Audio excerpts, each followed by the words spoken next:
nos damos cuenta de lo a menudo que describimos a la gente. Decimos es muy trabajadora o qué simpático es fulanito. Usamos estas etiquetas todo el tiempo. Pero a ver, ¿cómo se pasa de esas observaciones, digamos de café, a una estructura científica, una estructura de la personalidad? Hoy hacemos una exploración a fondo precisamente de eso, el viaje para entender cómo se organiza la personalidad. Pondremos el foco en la teoría de rasgos y, claro, en el famoso modelo de los 5 grandes. Queremos entender cómo de ese lenguaje cotidiano, pues se destiló un modelo científico. Exacto. La idea base, bueno, es que los rasgos son patrones relativamente estables, patrones en nuestra forma de pensar, de sentir, de comportarnos. Y lo curioso es que uno de los primeros enfoques científicos partió precisamente de analizar esas palabras, las que usamos cada día. Entonces, si la clave estaba en el lenguaje, ¿alguien se puso a mirar eso sistemáticamente? Porque suena a tarea, bueno, gigantesca. Pues sí, allá por los años 30, Gordon Allport y Henry Odberg tuvieron esa intuición. La llamaron la hipótesis léxica. Venían a decir que si un rasgo es importante para nosotros, para diferenciarnos, tendrá su palabra en el idioma. Se metieron en un diccionario inglés y sacaron casi 18.000 términos, palabras que describían diferencias entre personas. 18.000 palabras. Menuda barbaridad. Sí, sí, muchísimas. ¿Y cómo se maneja eso? No puedes hacer ciencia con una lista así de enorme. Imposible, claro.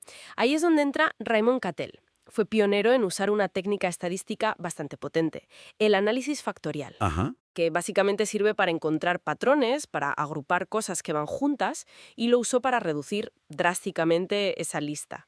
Lo sorprendente fue que demostró que detrás de miles de palabras, pues parecía haber una estructura mucho más simple escondida. Consiguió destilarlo en 16 factores. Creó su famoso cuestionario, el 16PF. Ya. Otros, como Hans Eysenck, buscaron bases más biológicas. Él propuso un modelo con solo 3 grandes dimensiones: psicoticismo, extraversión y neuroticismo, su modelo PEN. Eran caminos diferentes, pero iban al mismo sitio, encontrar la estructura básica. Vaya, de 18.000 a 16. O incluso a 3. Son diferencias enormes. ¿Se llegó a algún tipo de consenso? Pues sí, y eso es lo fascinante. A pesar de esas diferencias, varios investigadores, trabajando por separado, empezaron a encontrar una y otra vez que una estructura de 5 grandes dimensiones emergía de los datos, como que aparecía recurrentemente. Los 5 grandes. Esos mismos. Y fue sobre esta convergencia que Paul Costa y Robert McCrae desarrollaron más tarde sus inventarios NEO. Son muy influyentes y miden estos 5 factores. Vale. ¿Podrías recordarnos brevemente cuáles son esos 5 para tenerlos claros? Claro, son extraversión, que va de ser sociable y enérgico a ser más reservado; amabilidad, ser compasivo, confiado, frente a ser más crítico o suspicaz. Luego está el tesón o responsabilidad, ser organizado, perseverante, frente a ser más descuidado o impulsivo. El neuroticismo, que es la tendencia a la inestabilidad emocional, la preocupación, frente a la calma, la estabilidad. Y por último, la apertura a la experiencia, ser curioso, imaginativo, frente a ser más práctico y convencional. Ajá. Sabemos, por ejemplo, y esto es importante, que un alto tesón se relaciona de forma muy consistente con mejor rendimiento académico y también laboral. Suena bastante completo, la verdad. La gran pregunta, entonces, es, ¿este modelo de 5 factores funciona igual en todas partes? ¿Es universal? Uf, buena pregunta. Se ha argumentado mucho que sí. Y hay bastante evidencia de que estos 5 factores aparecen en muchas culturas, en muchos idiomas.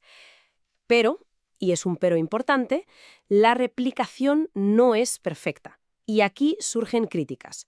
Por ejemplo, en estudios con el léxico italiano, el neuroticismo no aparecía tan claramente diferenciado. Y en algunos estudios con léxico español, a veces emergen 7 factores, no 5. Ah, 7. Sí, parece que solo extraversión, amabilidad y tesón son los que se encuentran de forma más robusta, más clara, en todas las culturas. O sea que eso de la universalidad está, bueno, en debate. Totalmente.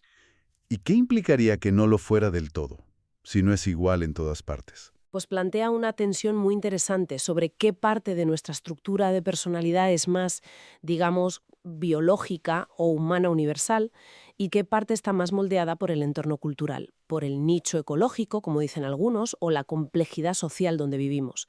La investigación sigue explorando esto, claro. Entendido. Y otra duda clave que seguro que surge, una vez tenemos estos rasgos, son para siempre. ¿Nuestra personalidad es fija, inamovible? Es una gran pregunta, sí. A ver, el modelo reconoce una base biológica y genética importante. Hay estudios con gemelos que lo demuestran claramente. Y en general los rasgos son bastante estables en la edad adulta. Pero ojo, no son inamovibles. Hay que distinguir entre lo que llaman tendencias básicas, que sería esa predisposición más innata, ¿Ya? y las características adaptativas, que es cómo nos comportamos en situaciones concretas. Como el ejemplo ese que comentábamos antes de Alfonso. Justo, Alfonso puede ser muy amable por naturaleza, esa es su tendencia básica. Pero un día, con mucha prisa por llegar a una cita importante, pues quizá no cede el paso tan fácilmente. Eso sería una característica adaptativa, ¿ves? Algo situacional. Entiendo. Además, vemos cambios promedio con la edad. La gente tiende a volverse menos neurótica, por ejemplo, y más amable y tesonera al envejecer. E incluso la psicoterapia puede producir cambios reales en los rasgos. Sobre todo se ha visto en el neuroticismo. Vale, entonces, resumiendo un poco toda esta exploración, el modelo de los 5 grandes parece ser la herramienta más consensuada, la más útil que tenemos hoy para tener un mapa general de las diferencias individuales. Sería así. Sin duda es el modelo dominante hoy en día y es súper útil, pero es crucial recordar que no es una respuesta definitiva, ni está libre de debate, como hemos visto. La investigación sigue muy activa, se intenta entender mejor los mecanismos biológicos, los psicológicos que hay debajo y sobre todo cómo interactúa la cultura con nuestra personalidad. Queda mucho por saber. Y nos deja una reflexión interesante, ¿no? Para darle vueltas. Si la forma en que describimos la personalidad y quizás su estructura profunda puede variar, aunque sea sutilmente, entre culturas, entre sociedades con diferente complejidad social, ¿qué nos dice eso? ¿Qué nos dice sobre esa conexión tan íntima entre nuestra psicología individual y el mundo social y cultural que construimos y que a la vez nos moldea?